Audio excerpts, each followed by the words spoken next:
몽고디비에서도 이전부터 메비두스와 같은 이런 기능을 제공하고 있습니다. 데이터의 빠른 추출 분석을 위해서 제공되는 대표적인 기능 중에 하나죠. 그런데 이 하도비 메비두스나 또는 몽고디비 메비두스라고 하는 것은 사용해보신 분들은 아시겠지만 개발자들이 이것을 이용해서 개발한다는 것은 많은 시간과 비용을 요구합니다. 그래서 몽고디비는 이러한 기능을 쉽게 쓸 수 있도록 애그리게이션 프레임워크라고 하는 함수 기능을 통해서 사용자들이 일일이 프로그램을 하지 않더라도 간단한 함수와 연산자를 통해서 빅데이터를 빠르게 분석할 수 있는 기능을 제공하고 있죠.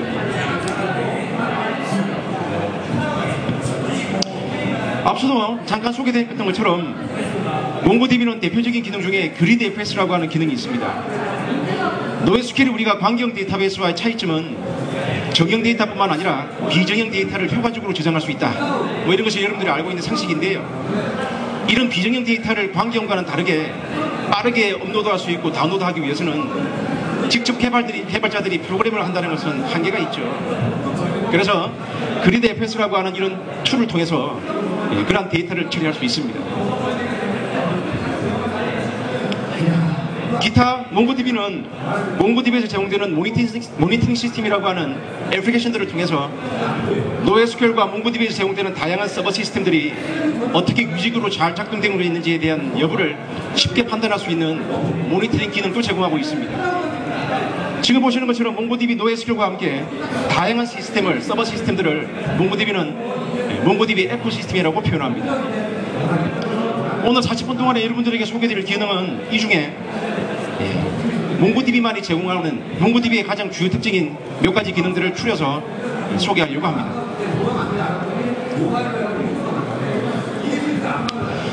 자, 조금 전에 보신 것처럼 이 메비두스라고 하는 것은 데이터의 빠른 분석과 가공을 위해서 제공되는 기능인데요. 몽고디비는 이런 데이터를 가공 처리하기 위한 기능을 3가지를 제공합니다. 첫 번째는 앞서 말씀드린 애그리게이션 프레임워크라고 하는 함수입니다. 직접 사용자들이 프로그램을 한다는 것은 한계가 있죠. 그래서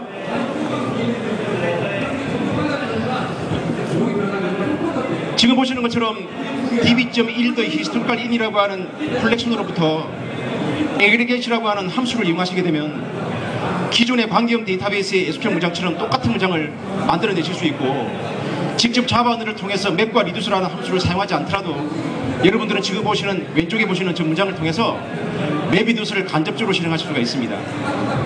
훨씬 짧은 문장으로도 맵리두스를 쓸 수 있기 때문에 훨씬 개발 비용을 줄일 수 있고 시간을 줄일 수 있다고 하는 장점을 가지게 되죠. 이 왼쪽의 문법과 오른쪽에 있는 문법을 잠깐 비교해드리면요, 우리 관계형 데이터베이스에 사용되는 셀렉트줄이죠. 이런 것들을 우리가 프로젝션이라고 이야기하는데요, 원하는 컬럼들만 여러분들이 추출하는 겁니다. 이것을 애그리시라고 하는 함수에서 $프로젝트라고 하는 연산자를 이용하시게 되면 1 히스토리컬 인에 있는 원하는 픽들만 추출하실 수가 있어요. 두 번째는 프람줄입니다. 이 프람줄과 같은 문법은 왼쪽에 보시는 것처럼 파란색 1 히스토리컬 인이라고 하는 콜렉션 명을 쓰시면 셀렉트 문장의 프람줄과 같은 동일한 효과를 보실 수가 있습니다. 또한 회어질에 관련되는 문법은 왼쪽에 보시는 $배치라고 하는 문법을 통해서, 연산자를 통해서 회어질에서 나오는 셀렉션의 조건들을 똑같이 작성하실 수 있고요. 대표적으로 관계형 데이터베이스의 대표적인 추출 기능인 그룹바이와 같은 이런 절들은 $그룹이라고 하는 연산자를 통해서 가공 처리할 수 있습니다. 또한 오더바이와 같은 저런 $소트와 같은 연산자를 통해서 가공할 수 있죠. 결론적으로 여러분들이 기존에 사용했던 SQL, 스트럭처 쿼리 랭귀지라고 하는 관계형 데이터베이스의 대표적인 문법인데요, 이러한 문법에 적용되어 있는 개발자들이 몽고디비의 문법을 배운다는 것은 결코 쉬운 일이 아닙니다. 하지만 이런 애그리게이션 프레임이라고 하는 함수를 잘 이용하시게 되면 구조적으로 여러분들이 익숙해지는 이런 문법들을 몽고디비에 있던 이런 연산자들과 매칭시키시게 되면 그리 어렵지 않게 빅데이터를 처리할 수 있는, 분석 추출할 수 있는 이런 문장을 만들어내실 수가 있습니다. 자, 제가 몇 가지 데모를 좀 보여드릴게요.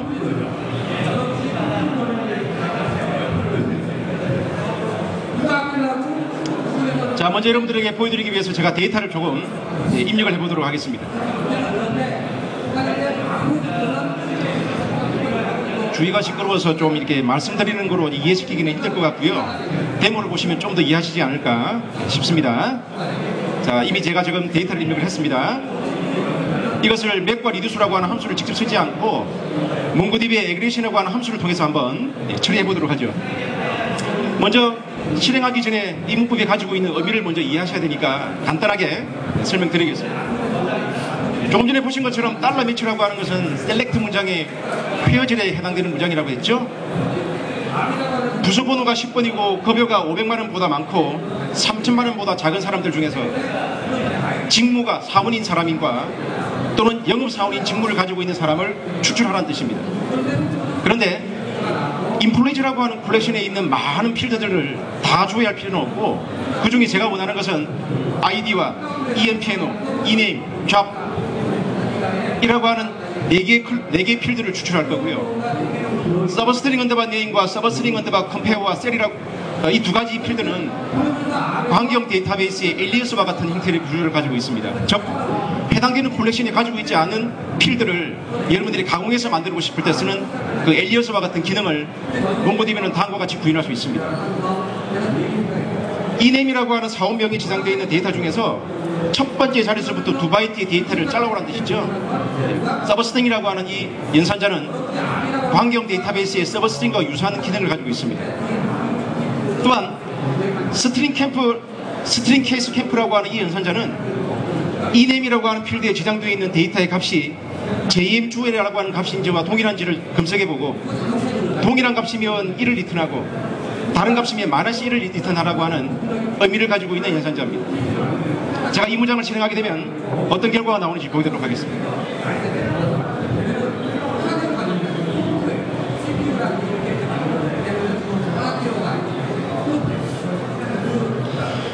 자, 지금 보시는 것처럼 서버스트링이라고 하는 필드와 스트링 언더바 캠프베라고 하는 이 필드는 말씀드린 것처럼 실제로 인포리즈라고 하는 이런 콜렉션에는 존재하지 않는 필드입니다. 하지만 엘리어스라고 하는 기능을 통해서 첫 번째 자릿수부터 2바이트, 여기서 말하는 첫 번째 자리는 0번째가 첫 번째 자리고요. 여기서 말하는 1은 두 번째 자릿수를 의미하는 겁니다. 그래서 결국 클럭이라고 하는 단어의 두 번째 포지션부터 2바이트의 데이터가 스트링된 결과들이 L이라고 하는 결과로 출력된 겁니다. 또한 클럭이라고 하는 데이터와 JM주라고 하는 데이터를 비교해보고 다른 값을 가지고 있을 경우에는 -1을 리턴해주는 결과를 보여주고 있는 겁니다. 자, 이번에는 여러분들 환경 데이터베이스에 좀 더 익숙하시니까 조금 더 디테일한 문장을 보여드리도록 하겠습니다.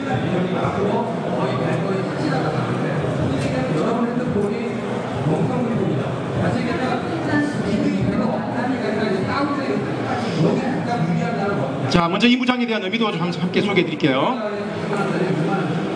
sum 언더바 average add부터 sum average divide라고 하는 이 4개의 필드는 아까 말씀드린 것처럼 가공 필드입니다. 엘리어스라고 이야기하죠. 환경 데이터베이스에서는. 셀이라고 하는 컬럼과 컴이라고 하는 2개의 필드를 계산을 할 때, 집계를 낼 때 사용하는 연산자를 달러 애드라고 표현합니다. 더할 때, 서버스트링을 뺄 때, 곱할 때, 나눌 때 이러한 연산자를 통해서 여러 개의 필드의 결과들을 여러분들이 가공 처리할 수가 있습니다. 그리고 아랫부분에 보시면 달러 그룹이라고 되어 있는 저처럼 이러한 집계된 데이터를 내가 원하는 어떤 필드의 값을 기준으로 그룹핑한 결과를 만들어낼 때 사용하는 연산자입니다. 이 문장을 실행했을 때 어떤 결과가 나오는지 보도록 하겠습니다.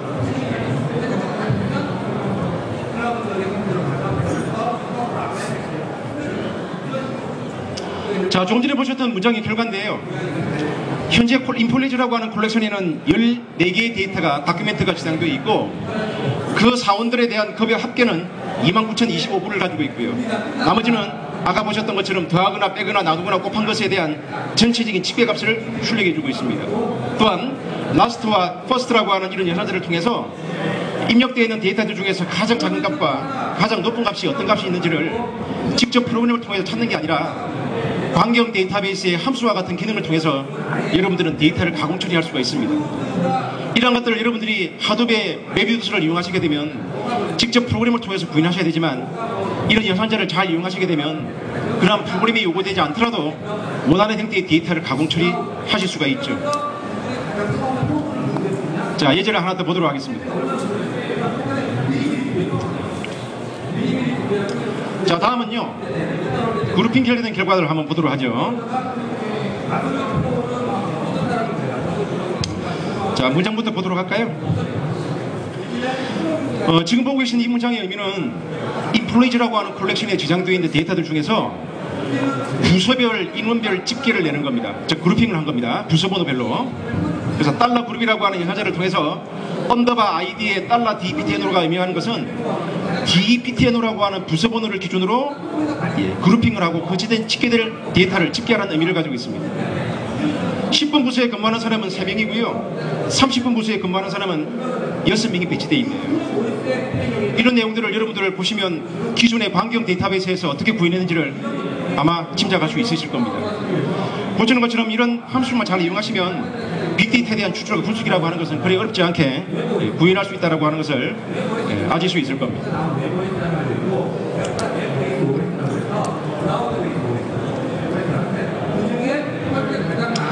자, 다음은 몽고DB에 제공되는 메비우스에 대해서 조금 소개해드릴게요. 하도의 메비우스와 별반 다르지 않습니다. 맵과 리두스라고 하는 함수를 통해서 여러분들은 집계된 데이터를 만들 수 있죠. 몽고DB의 메비우스를 꼭 써야 하느냐? 꼭 쓰실 필요 없습니다.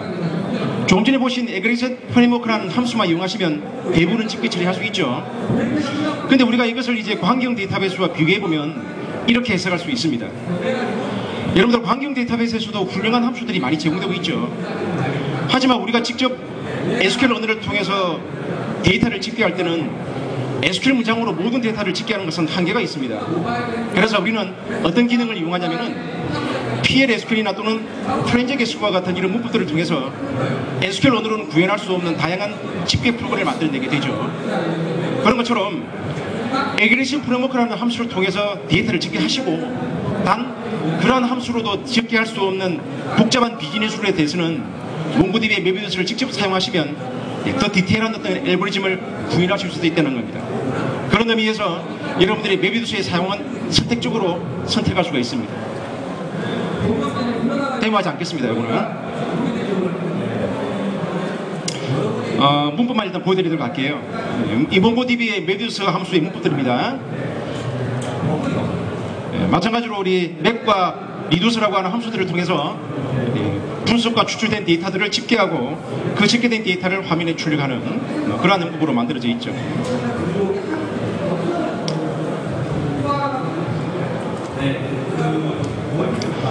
우리 앞에서 김인범님이 잘 말씀하셨지만 몽고DB의 메비우스와 몽고DB의 에그레시브 함수를 통해서 모든 데이터를 다 집계할 수 있느냐? 그렇지는 않습니다. 이 두 가지 기능은 몽고DB 내에 있는 데이터들을 여러분들이 처리하실 때는 가능하시죠. 하지만 오픈소스를 사용하고 있는 다양한 기업 환경에서는 반드시 몽고DB만 사용하는 법은 없죠. 몽고DB뿐만 아니라 기존의 HBS와 같은 이런 NoSQL을 사용할 수도 있고 또는 광경 데이터베이스의 테이블을 통해서 여러분들이 원하는 데이터를 분석, 가공, 처리할 수도 있습니다. 이런 경우 몽고DB에서는 몽고DB와 하드웨어를 연동할 수 있는 커넥트 드라이브를 통해서 광경 데이터베이스 또는 다양한 NoSQL과의 연동을 할 수 있는 그런 드라이브가 제공되고 있습니다. 반드시 사용해야 되는 기능은 아니지만 여러분들의 기업 환경의 유연성을 가지기 위해서는 몽고DB만의 기술이 아닌 다양한 NoSQL과의 유연성 있는 연동 기술이 필요한데 이것을 몽고DB는 제공하고 있죠.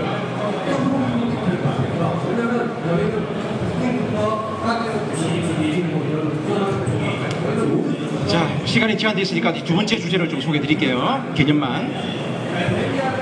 몽고DB를 사용하는 많은 이유 중에 나는 이 기능이 참 편하더라. 내가 알고 있는 것과 비슷하네. 이런 의미에서 몽고DB를 선택하는 사용자도 있습니다. 그 중에 주요 기능 중에 하나가 바로 뭐냐면 바로 인덱스라는 거죠.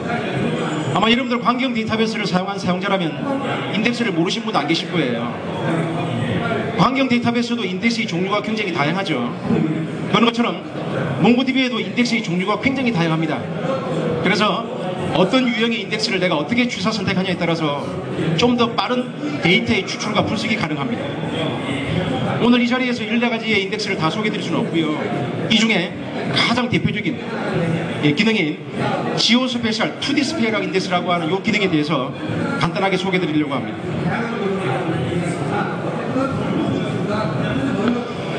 지오메트리 인덱스라고 하는 이 인덱스는 2.4 버전에서 추가된 뉴피처 중에 하나입니다. 우리가 이 광경 데이터베이스라고 하는 이 기술을 이제 그동안 많이 오랫동안 사용하셨는데, 여러분 아시는 것처럼 이 광경 데이터베이스가 처음 만들어졌던 것은 1970년대 이야기죠. 그 당시에는 문자와 숫자와 날짜라고 하는 이 세 가지가 우리가 관리해야 될 데이터의 전부였죠. 하지만 인터넷이라고 하는 환경이 급속도로 보급되고 활성화되면서 이제 우리는 제가 지금 강의하고 있는 이 내용을 동영상으로 찍어서 저희 커뮤니티에 올릴 거예요. 그러면 우리가 지금 이런 동영상과 같은 이런 데이터도 이제 우리는 관리해야 될 소중한 데이터가 된 거죠. 그리고 저는 삼성역을 출발해서 잠실역까지를 가고자 하는데 어떤 루트를 통해서 어떻게 가는 것이 가장 빠른 길인지를 길찾기를 하고 싶어요. 그러려면 각각의 좌표 정보를 통해서 내가 어떻게 길을 가야 될 것인지에 대한 정보를 여러분들은 수집하고 분석하셔야 될 겁니다. 이러한 비정형 데이터들을 광경 데이터베이스로는 처리할 수 없지만 NoSQL, 몽고DB는 이러한 위치나 좌표 정보와 같은 정보들도 데이터베이스에 저장을 하고 여러분들이 원한다면 인덱스화 시켜서 빠른 검색이 가능할 수 있는 기능을 제공하고 있는 겁니다. 이것을 지오메트리 인덱스라고 표현합니다.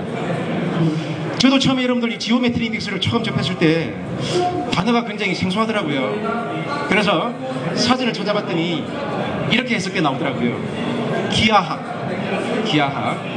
기하학이라고 하는 단어의 의미는 지금 보시는 것처럼 두 개의 제가 점을 찍어놨죠. 이것은 하나의 점이지만 그 점에는 여러 가지 의미를 우리는 부여할 수가 있고 해석할 수가 있을 겁니다. 저 점과 저 점이 얼마만큼의 거리를 가지고 있고 어떤 의미를 가지고 있는지를 해석할 수가 있는데, 이러한 해석과 저장 방법을, 표현 방식을 기하학이라고 표현합니다. 우리가 말하는 기하학에는 이런 점뿐만 아니라 라인 또는 크로스된 어떤 선 또는 폴리곤과 같은 이런 도형 형태도 다 기하학이라고 하는 의미가 가지고 있는 표현 방식이라고 볼 수 있습니다. 바로 이러한 표현 방식을 데이터화시키고 이러한 데이터에 인덱스를 부여할 수가 있는데, 이것이 바로 지오메트리 인덱스라고 하는 개념입니다. 자, 그러면 조금 이해하시기 힘드니까 예제를 통해서 좀 더 설명드리도록 하죠.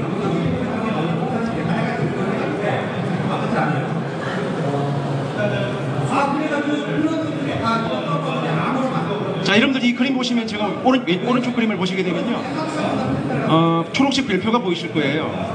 이 초록색 별표는 잠실역을 제가 지금 표현한 겁니다. 이 잠실역의 좌표 정보는 위도 127.105843이고요 경도 37.5164123이라고 하는 좌표 정보를 가지고 있네요. 자, 강을 건너서 첫 번째 초록색 별표가 보이는데요, 여기는 지금 동설터미널을 제가 표현한 겁니다. 아마 어떤 좌표 정보를 가지고 있을 거예요. 그 옆에 오른쪽에 보시면 또 별표가 하나 보이시죠? 여기는 강변역입니다. 또한 왼쪽 좌표 오른쪽에 보시면 건대 입구역이라고 되어 있는 별표도 보이실 건데, 여기는 건대 입구역을 제가 좌표로 표현한 겁니다. 자, 이것을 지금 데이터화 시켜서 제가 값으로 입력을 할 겁니다. 왼쪽이죠? 동서울터미널의 좌표 정보고요, 강변역의 좌표 정보와 건대 입구의 좌표역을 지금 사전에 조사 분석을 한 다음에 제가 포지션이라는 이름을 가진 콜렉션에 지정을 해놓은 상태입니다. 자, 그리고 제가 지금 검색하고자 하는 검색 목적은 잠실역을 기준으로, 자, 이게 잠실역이죠. 하나의 포인트 정보가 지금 만들어져 있죠. 잠실역을 기준의 좌표 정보는 말씀드린 것처럼 지금 보고 계신 이 좌표가 바로 잠실역의 좌표 정보입니다. 이 잠실역을 기준으로 달러 맥스 디스텐트가 2000의 의미는 2km 범위 내에 있는 좌표 정보를 검색하라는 뜻입니다. 그렇다면 지금 이 좌표를 기준으로 2km 범위 내에 있는 좌표는 바로 동서울터미널이 1900m 위치에 있으니까 3개의 좌표 중에서 이 검색된 결과는 동서울터미널의 결과가 출력되고 나머지 2개의 좌표 정보는 아마 출력되지 않을 겁니다. 여기서 우리는 잠실역이라고 하는 좌표 하나와 동서울역이라고 하는 이 좌표의 거리를 측정해서 이것이 2km 범위 내에 있는 좌표 정보를 검색을 해야 하는데, 이것을 우리가 직접 프로그램을 통해서 구현한다고 한번 생각해 보세요. 많은 프로그램 로직이 아마 필요하게 될 겁니다. 하지만 지오메트리 인덱스라고 하는 이런 기능을 사용하시게 되면 이런 간단한 문장만으로도 좌표와 좌표 길이의 정보를 저장할 수 있을 뿐만 아니라 그것을 검색할 수 있고, 또한 더 빠른 검색이 가능할 수 있는 기능이 제공된다는 겁니다. 이것이 바로 지오메트리 인덱스가 가지고 있는 특징이라고 볼 수 있습니다. 자, 제가 지금부터 데모를 하나 보여드리도록 하겠습니다.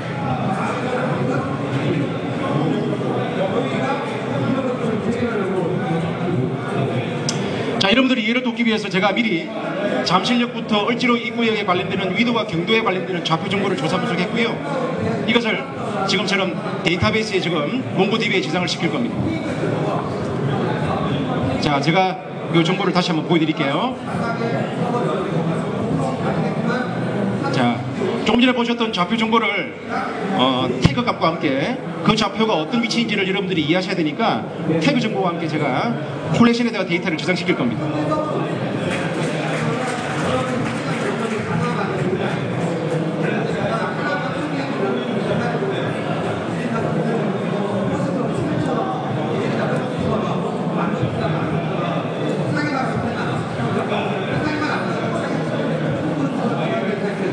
자, 지금 데이터가 저장되었고요. 이 데이터를 아까처럼 제가 검색을 한번 해보도록 하겠습니다. 그 검색 기준은 2km 범위 내에 있는 좌표 정보를 출력시킬 거예요. 잠실역을 기준으로. 자, 이 문장을 제가 실행합니다.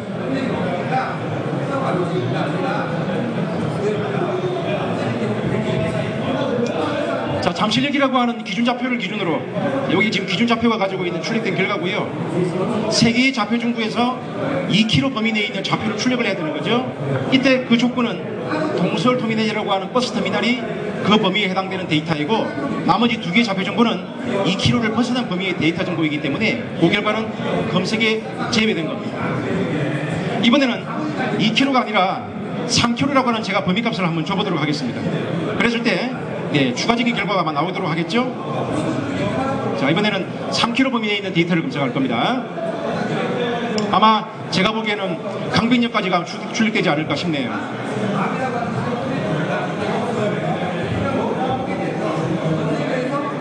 한글이 깨져서 그래요. 자, 지금 보시는 것처럼 잠실역이라고 하는 2호선 좌표 정보와 함께 동서울터미널, 그리고 마지막으로 강변역이라고 하는 2호선에 관련되는 좌표 정보도 함께 출력이 되었네요. 이렇게 포인트와 포인트라고 하는 것이 어떤 좌표 정보를 가졌을 때 이것의 인덱스를 만들 수가 있는데, 이것이 바로 지오메트리 인덱스의 기본 개념입니다.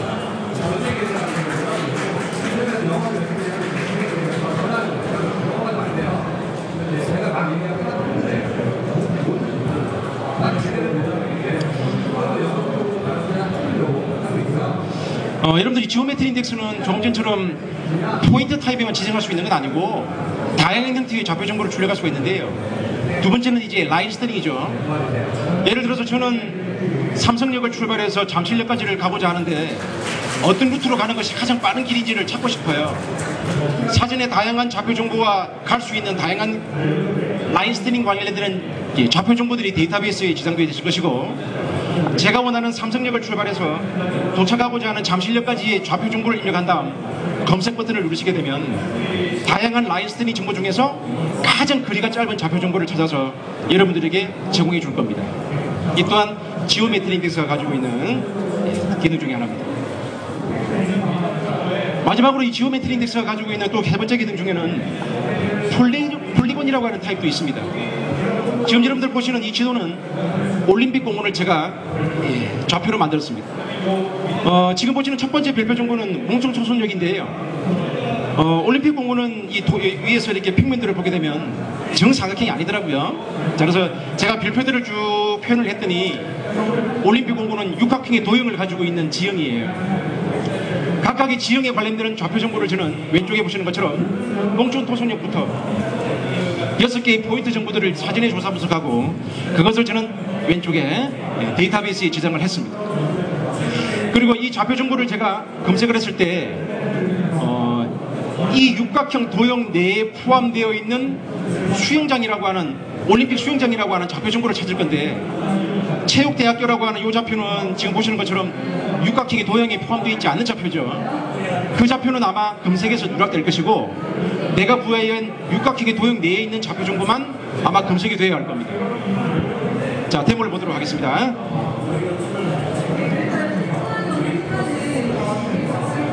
자, 지금 보시는 것처럼 올림픽 공원의 육각형 형태의 도형 좌표를 제가 미리 사전에 조사 분석을 했고, 자, 그리고 올림픽 수영장과 체육대학교에 있는 카페 정보를 제가 지금 하나의 콜렉션의 데이터를 저장하고 있습니다. 좌표 정보와 함께.